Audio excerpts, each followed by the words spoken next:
ஓம் நமக அப்படிங்கிற மந்திரத்தை சொல்லி வேண்டி வணங்கி நீங்கள் பிரார்த்தனை பண்ணும் பொழுது எவரொருவருக்கு இந்த பிரார்த்தனையும் இந்த விஷயத்தை காதில் கேட்குறாளோ அவளுக்கு நிச்சயமாக மகாலட்சுமியுடைய அனுகிரகம் கோடான கோடி இருக்குது. அதுதான் உண்மையும் கூட. அப்படி அனுகிரகம் இருந்தால் தானே நல்ல விஷயத்தை கேட்போம் இல்லையா?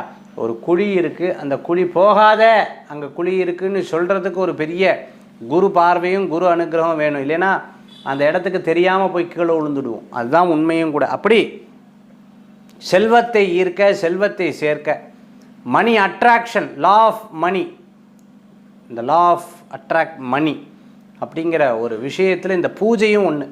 அவ்வளோ சிறப்புகள் இருந்துருக்கு. இதை காத்தால பிரம்ம முகூர்த்தத்தில் சந்தி வேலையில் சாயந்தரத்தில் பண்ணுறது, சூரிய உதயம் ஆகும்போது சூரிய உதயம் கழித்து உடனே அந்த நேரத்தில் பண்ணுறது ரொம்ப உன்னதமான பலன்களை கொடுக்கக்கூடியதாக இருக்கும். இதை ஆற்றுல செய்து பாருங்க, நல்ல பலன்கள் உங்களுக்கு